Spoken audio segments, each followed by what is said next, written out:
ഫ്രാൻസിൽ ഈ ഈസ്റ്റർ ദിനത്തിൽ ഏകദേശം 17,800 പേർ ജ്ഞാനസ്നാനപ്പെട്ട് കത്തോലിക്ക വിശ്വാസം സ്വീകരിക്കും. ബിഷപ്സ് കോൺഫറൻസ് ഓഫ് ഫ്രാൻസ് 20 വർഷങ്ങൾക്ക് മുൻപ് സ്നാനാർത്ഥികളുടെ എണ്ണം രേഖപ്പെടുത്താൻ തുടങ്ങിയതിനു ശേഷമുള്ള ഏറ്റവും ഉയർന്ന കണക്കാണിത്. 11നും 17നും ഇടയിൽ പ്രായമുള്ള കൗമാരക്കാരായ 7,400 പേർ സ്നാനാർത്ഥികളാകുന്നു എന്നത് മറ്റൊരു ശ്രദ്ധേയ വസ്തുതയാണ്. കത്തോലിക്ക വിശ്വാസം സ്വീകരിക്കുന്നവരുടെ എണ്ണത്തിൽ കഴിഞ്ഞ വർഷത്തേക്കാൾ 33% വർധനവാണ് വന്നിരിക്കുന്നത്. സ്നാനാർത്ഥികളുടെ 42% വിദ്യാർത്ഥികളും യുവ പ്രൊഫഷണലുകളും അടങ്ങുന്ന 18 മുതൽ 25 വയസ്സുവരെ പ്രായമുള്ളവരാണ്.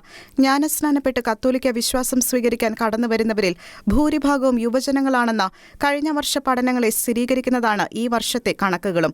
കഴിഞ്ഞ 10 വർഷത്തിനുള്ളിൽ ഫ്രാൻസിൽ കത്തോലിക്ക വിശ്വാസം സ്വീകരിച്ച് സ്നാനപ്പെടുന്നവരുടെ എണ്ണത്തിൽ 160% വർധനയാണ് വന്നിരിക്കുന്നത്.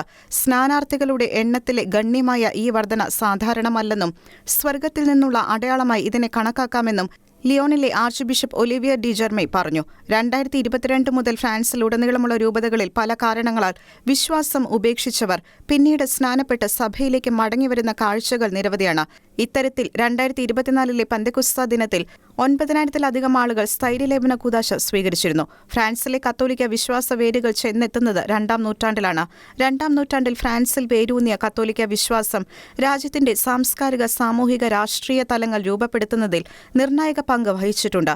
അതേസമയം ഒരു കാലത്ത് സഭയുടെ കടിഞ്ഞൂൽ പുത്രി എന്നറിയപ്പെട്ടിരുന്ന ഫ്രാൻസ് ഇപ്പോൾ ലോകത്തിലെ ഏറ്റവും നിരീശ്വരവാദിത്വം നിറഞ്ഞു നിൽക്കുന്ന 5 രാജ്യങ്ങളിൽ ഒന്നാണ്. ഈ കരിനിഴലുകളെ അതിജീവിക്കുന്നതാണ് ഫ്രാൻസിലെ പുതിയ വിശ്വാസ വെളിച്ചം.